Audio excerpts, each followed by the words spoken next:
When my mother said it, her tone wasn't cruel. It was administrative. We've already committed to your sister's baby shower. Her in-laws are flying in. It's the family's priority right now. We just can't make it to Maui. Not we don't want to.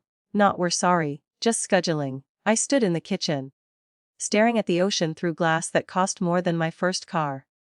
My fiancé, Daniel, was upstairs reviewing seating charts with the planner. I'd been holding the phone between my shoulder and ear, twisting the hem of a shirt I didn't realize I'd already wrinkled.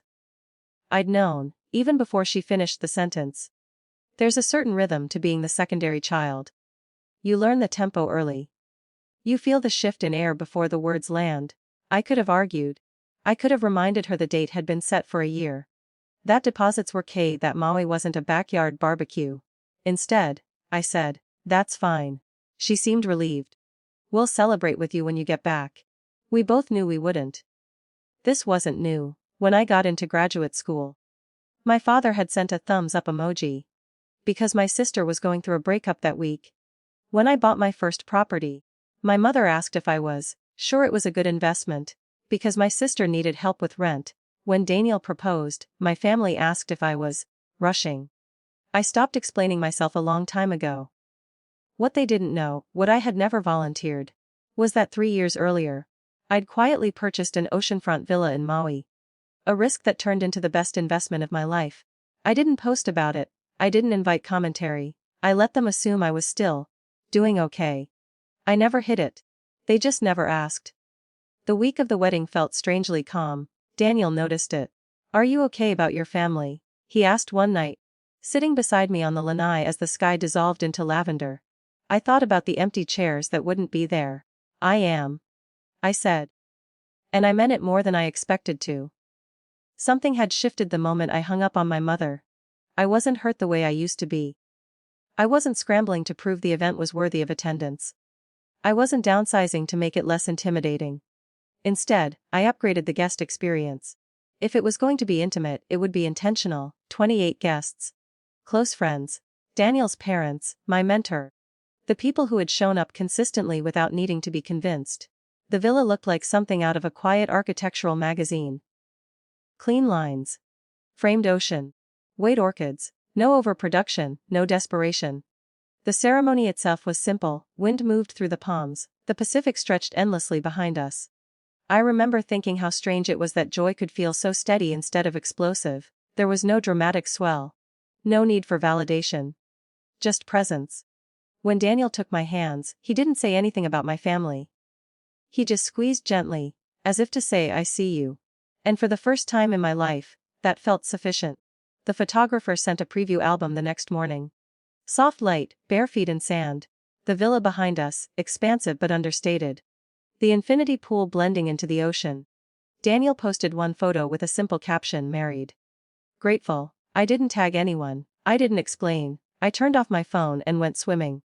When I finally looked at my notifications that evening, there were 11 missed calls. 43 from my mother. 17 from my sister. The rest scattered across cousins and extended family.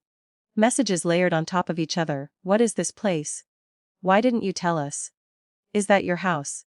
Why didn't you say it was like this? We would have rearranged things." That last one lingered. We would have rearranged things. Not because it was my wedding. Because now it looked important. Apparently, someone from my sister's baby shower had shown the photos around. Comparisons happened naturally. The shower looked crowded and decorated in pastel balloons. My wedding looked serene, architectural, impossibly blue. Relatives began asking my parents why they weren't there. For the first time, they didn't control the narrative. There was no version where they could say I'd had a small backyard ceremony.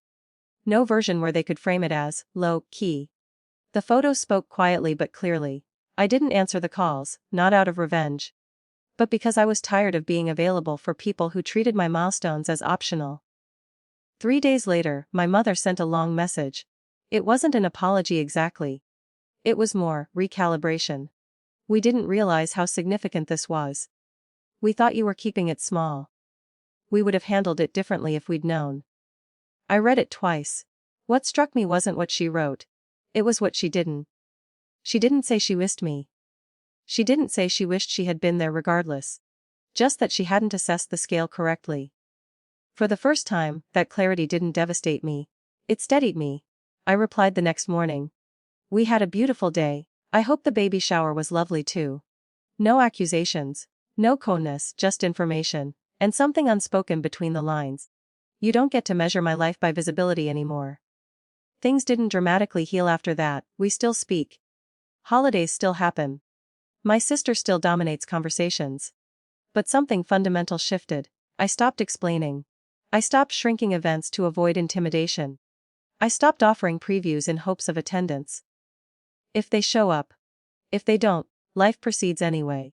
The villa in Maui still stands where the ocean meets stone. Daniel and I return every year on our anniversary. Sometimes we host friends. Sometimes it's just us. There are no empty chairs there. And no one asking if it's important enough to attend.